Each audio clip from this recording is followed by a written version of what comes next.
Hi there, why not join me as I make this kit of the Mary Rose from Airfix.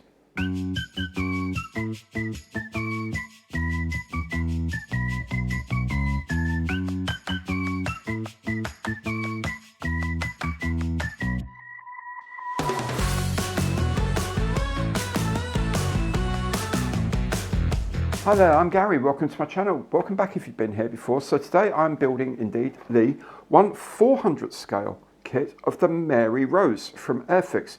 This makes a kit that's about 16 centimeters long and it comes with 29 pieces. Now I'm going to be using just what comes with here, so the paints, glue and the paintbrush that come with the kit. I am going to be using just a handful of other things as well. For pretty much every build I use side snips to take parts off the frames, a craft knife to help clean them up, tweezers for handling the smaller parts, sanding sticks. I make my own, but you can use things like emery boards, nail files as well, some clamps, or again you can use just regular clothes pegs if you want, and some masking tape. And if you're using regular masking tape, make sure it's a low tack variety for delicate surfaces. Now, if you enjoy the show, and I hope you do, please remember, give it a thumbs up on the little button down there if you'd be so kind. And also, why not subscribe to the channel, hit the bell, and you'll be notified of future videos as they come up. So anyway, enough of all of that. Let's get on and make our Mary Rose. This model of the Mary Rose is a starter set, so it comes with glue, paints and a paintbrush.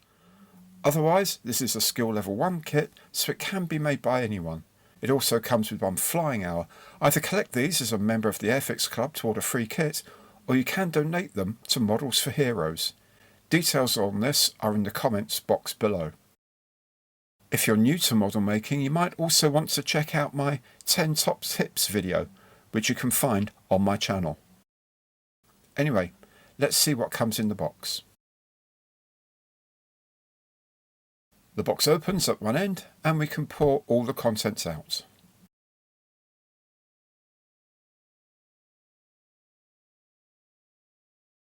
The first thing is this plastic bag containing all the parts. There are 3 sprues of grey plastic, one for the hull and foresail, one for the mainsail and the masts, and the other for the rest of the parts. You can see the detail in the mouldings, such as the cannon barrels on the main deck. Next is a smaller bag which contains the paints. We have a wooden brown, a cream linen colour for the sails, white and gunmetal for the guns.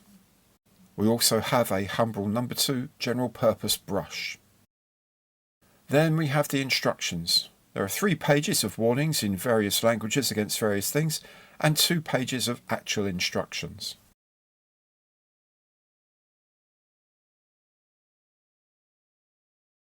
We also have a decal sheet. These are all the side decorations for the ship and the nameplates for the stand.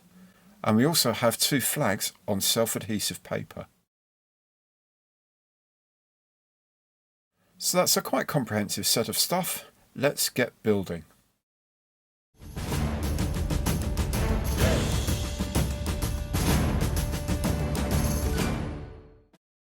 Now remember, try to remove the parts carefully from the sprues, preferably using side cutters, otherwise a sharp craft knife. Use sanding sticks to remove any extra bits of plastic from the parts. You can buy these, make your own, or use nail files. So the first bits to go on are these facing pieces for the forecastle and the stern castle on the top deck moulding. Next to these 2 small pieces that have guns that face forward through holes in the stern castle walls. With those in place, I can glue the main deck with its great guns into the starboard side of the hull, and then the assembled top deck as well.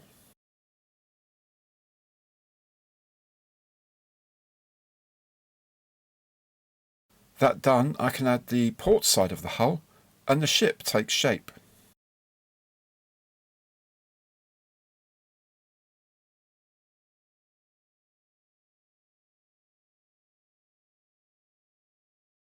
Finally a stern piece and the hull is complete.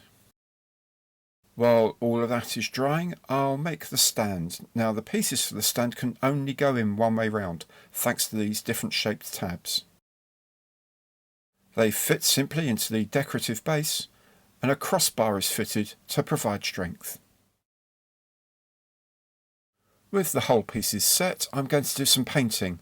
Now remember to mix the paints well before use with a small stick, say a toothpick or a cocktail stick, and these are water soluble.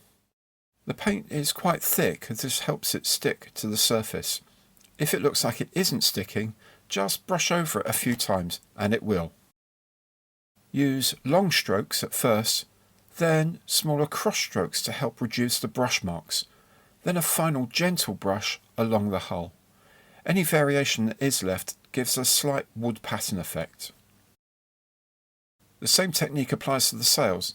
Don't put too much on at once and be prepared to do 2 or 3 coats. For the last coat, try drawing the brush away from the corners to give the impression of a sail under stress. While the paint on the sails is drying, I can start on some of the decals. There are quite a lot of these and they can be fiddly, so take your time. Having soaked the decal in a dish of water, I use a pair of tweezers to hold the support paper and guide the decal into place with a wet brush.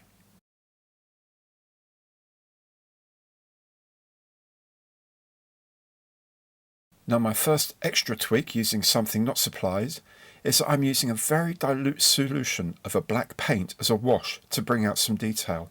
Any black acrylic paint will do, but do dilute it well. The paint will naturally sit in corners and crevices such as gun ports and in the crosswork on the top deck to really bring them out.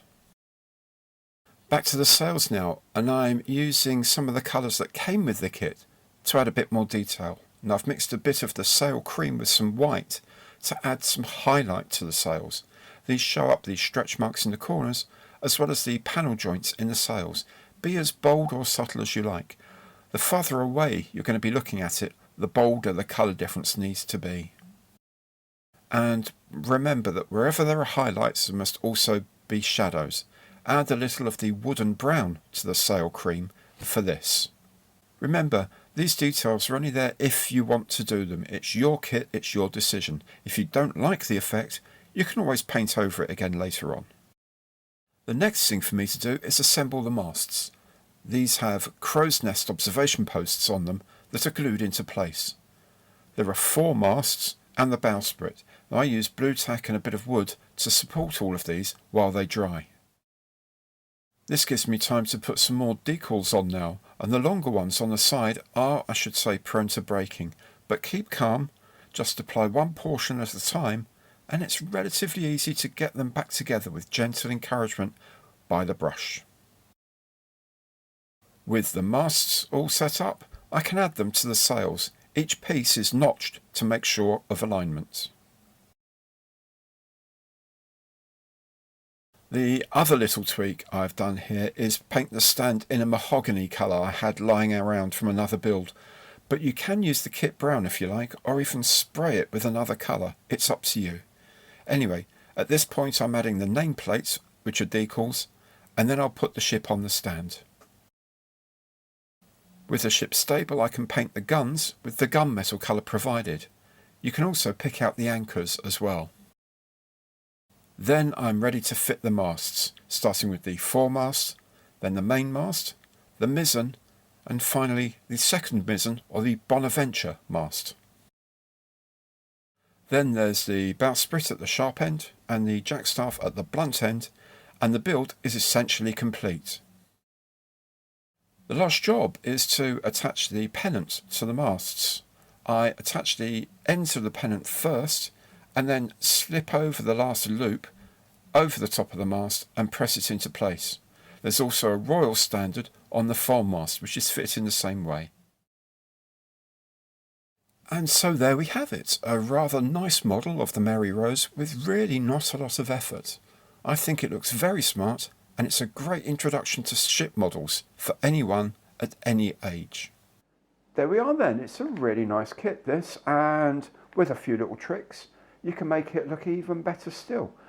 If you enjoyed the show, please remember, click the like button down there and subscribe to the channel. Hit that bell and you'll see all the content as it appears on the channel.